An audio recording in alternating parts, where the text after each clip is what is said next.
My name is Evelyn Gill. I'm the Democratic candidate for State Senate District 6. And my husband is correct. In Sunday's paper, the Knoxville News Sentinel published the voter's guide.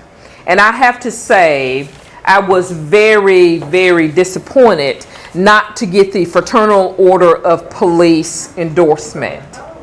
But when I walked from St. Luke's, I realized, as my husband tried to cheer me up, I actually had the FOC endorsement, which is a much harder endorsement to get, which is the Fraternal Order of Cats. See, that's a much more critical level to that endorsement to get. And I really want to thank those cats that endorsed me, because my own cat just yawned when I said take a picture by me of this sign. Let's talk about how I'm going to connect the dots. And I told my husband it's done, so I can actually show out now. So you'll hear 5 minutes worth of connecting the dots for this election. And my husband mentioned the Republican candidate's name, Becky Duncan Massey. Let's talk about why that is important, because this ties him to this. And at the end of this speech, I'm going to connect a bunch of dots. We celebrate our family's history, our grandparents, and for most of us, our forefathers, our grandparents, and our fathers. What we recognize is the legacy that they have touched us with and made us who we are. But that is about the end of that. My husband even speaks of the good old days where $1.85 was the minimum wage. Wow. And see, that was like a flashback from the past, where we streaked across, not me of course, where we streaked across the bridge when I was a student at the University of Tennessee. We long for the good old days of victory. And I say that because the University of Tennessee is now struggling to figure out what to do with Coach Dooley. It's not all about winning, but it is about the legacy we leave in order to build upon what our forefathers have done. Let me say this. Most people talk about constituent services, and that's what the Duncan family is known for. But that was her grandfather, father, and now her. That was then. This is now.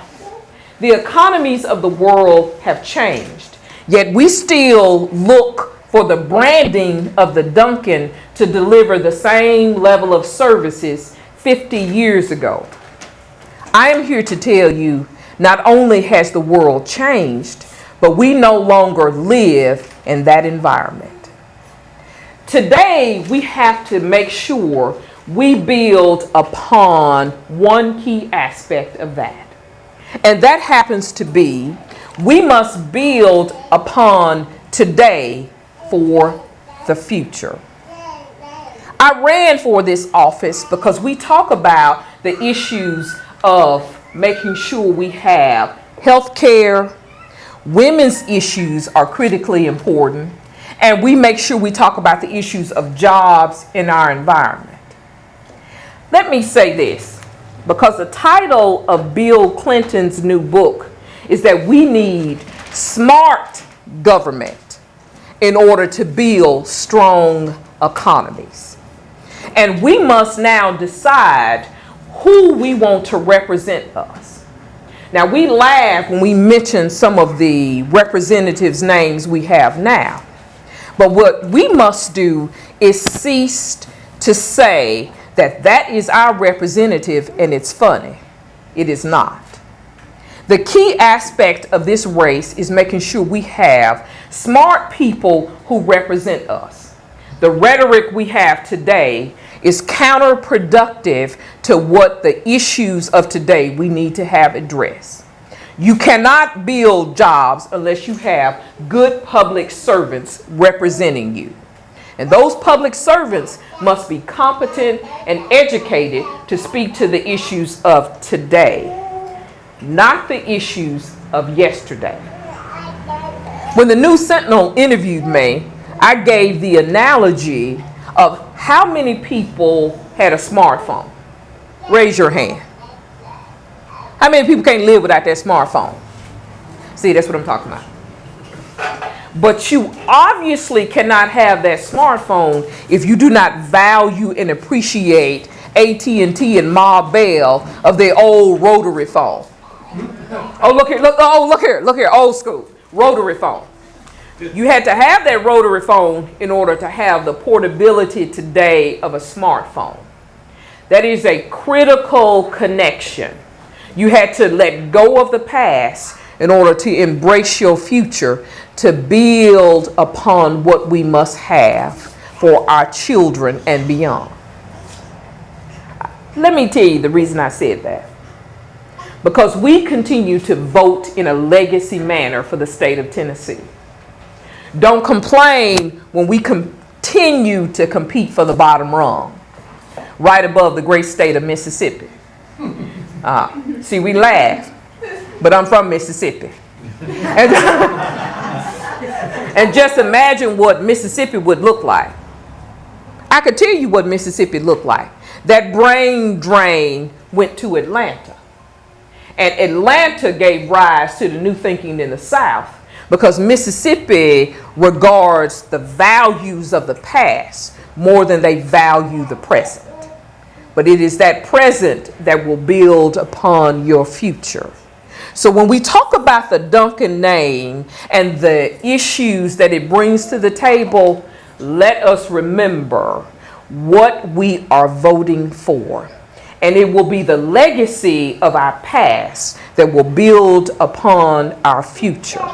And Bill Clinton is correct when we talk about making sure we have qualified public servants who invest in the public's interests.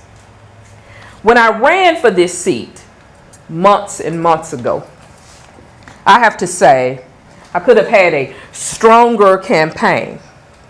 But my mother-in-law was terminally ill. And I know through my husband's dedication and time, it was a very challenging time for the both of us. And as we come to a close, because November the 1st ends early voting and November the 6th is the actual election day, we have got to decide where we are and what we want. My grandfather used to say, plant the tree today for the shade you want tomorrow. Don't complain when you have no shade tomorrow. Because we continue to vote in a manner that is contrary to the needs and interests of what we need today, as well as for our children of tomorrow. Amen. Let me say this. I appreciate as we come through this election cycle and listen to the rhetoric.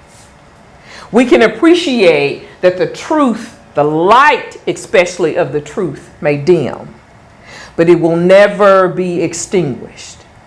This cycle has taught us that the need to make sure we have qualified candidates that engage in a dialogue about the real issues. We need health care. We need health care. We need a system that recognizes and rewards public servants. And I told the Fraternal Order of Police, your value to me every time I need assistance or have to dial 911 is already paid for when I need assistance. And that's what Bill Clinton speaks of when he talks about infrastructure. And it happens to be the infrastructure of our minds. I talk about a digital infrastructure, but we must build a dialogue and the infrastructure of connected and intelligent people to counter the rhetoric of today. Period. We must. Because it is that silence that people hear and not the productive dialogue amongst people who can speak to those issues that will help us all. as I close, let us make sure we understand. Truth in terms of this light may dim, but it will never be extinguished. We need good candidates to run for public office, or you will forever be doomed and condemned to deal with people who relegate Tennessee in the way of Mississippi. 47, 46, and 48. And if that is what we want, that is the direction we head in. If not, when we move to the polls at the close of early voting on November the 1st, remember my name, Evelyn Gill. I am the Democratic candidate for State Senate District 6. Thank you.